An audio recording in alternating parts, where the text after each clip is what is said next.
हाँ तो देखिए बेटा, marigold fifth class unit number 2 flying together. देखिए बेटा, फ्लाइंग टुगेदर ये हंसों की कहानी है। कुछ हंस जंगल में रहते हैं, उनमें एक सबसे वृद्ध बूढ़ा हंस होता है।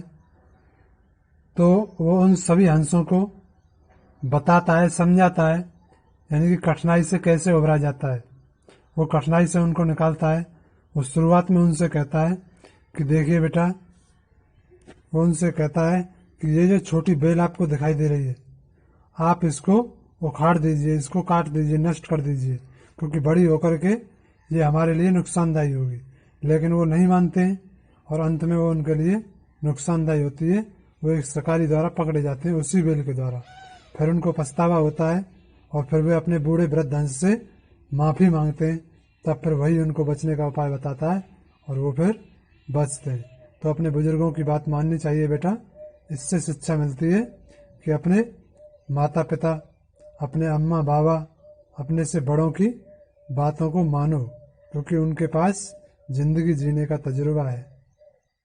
तो देखिए बेटा आगे, फ्लाइंग टुगेदर, एक साथ उड़ान। फ्लाइंग मीन्स उड़ान, टुगेदर मीन्स एक साथ।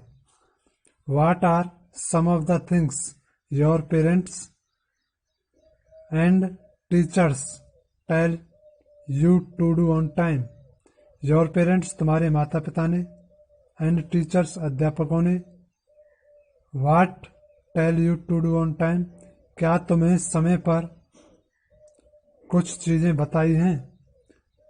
तुम्हारे माता पिता ने और अध्यापकों ने क्या तुम्हें समय पर कुछ चीजें करने को बताई हैं? Get up in the morning, get up in the morning, सुबह में जल्दी उठो। डू द होमवर्क, गृह कार्य करो। पैक योर स्कूल बैग, अपने विद्यालय का थैला तैयार करो, स्कूल जाने का, जिसमें किताबें होती हैं। What happen when you did not do as they asked you to do, जब तुमने ऐसा नहीं किया, जब तुम ऐसा नहीं करते हो, तब क्या हुआ, तब क्या घटित हुआ। जब तुमसे ऐसा करने को कहा जाए, जब तुम ऐसा नहीं करो, तब क्या घटित हुआ। देखिए बेटा, deep in a forest stood a very tall tree. Deep in a forest, एक घने जंगल में, स्टूड मीन्स खड़ा हुआ था, ए वेरी टॉल ट्री, एक बहुत बड़ा पेड़। एक घने जंगल में बहुत बड़ा पेड़ खड़ा हुआ था। It's leafy branches spread out like strong arms.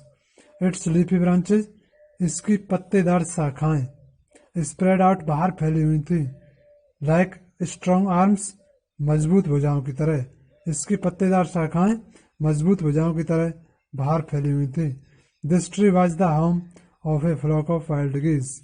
This tree, यह पेड़, वॉज द होम, घर था, of a flock of wild geese, जंगली हंसों के झुंड का। यह पेड़ जंगली हंसों के झुंड का घर था। दे फेल्ट सेफ देयर, वे वहां सुरक्षित महसूस करते थे। One of the geese was a wise old bird, उनमें से एक हंस बूढ़ा बुद्धिमान पक्षी था। He noticed a small creeper at the foot of the tree. He noticed, उसने ध्यान दिया, ए स्मॉल क्रीपर, एक छोटी बेल पर, eight the foot of the tree, पेड़ की जड़ों में। उसने पेड़ की जड़ों में एक छोटी बेल पर ध्यान दिया। He spoke to the other birds about it. He means वह, स्पोक मीन्स बोला, टू द अदर बर्ड्स, अन्य पक्षियों से, अबाउट इट, इसके बारे में। वह अन्य पक्षियों से इसके बारे में बोला। Do you see that creeper, do you see, क्या तुमने देखा है, या क्या तुम देखते हो, दैट क्रीपर, उस बेल को, क्या तुम उस बेल को देखते हो, क्या तुमने उस बेल को देखा। ही सेड टू देम, उसने उनसे कहा, उसने उनसे कहा, लेट अस डिस्ट्रॉय इट, चलो इसे नष्ट करते हैं। Why must we destroy it, हमें इसे नष्ट क्यों करना चाहिए। Asked the geese in surprise, हंसों ने आश्चर्य में पूछा। इट इज सो स्मॉल, यह इतनी छोटी है। वाट हार्म कैन इट डू, यह हमें क्या हानि पहुंचा सकती है, यह हमें क्या हानि पहुंचा सकती है। माई फ्रेंड्स, मेरे मित्रों, replied the wise old bird, बूढ़े बुद्धिमान पक्षी ने उत्तर दिया। That little creeper will soon grow, that little creeper, वह छोटी बेल, विल सून ग्रो, शीघ्र बड़ी हो जाएगी, वह छोटी बेल शीघ्र बड़ी हो जाएगी। As it creeps up this tree, जैसे ही यह पेड़ पर, जैसे ही यह इस पेड़ पर चढ़ती है, it will become thick and strong, यह मजबूत और मोटी हो जाएगी, यह मोटी और मजबूत हो जाएगी। ओके बेटा, आप इसको अच्छी तरह से तैयार करना।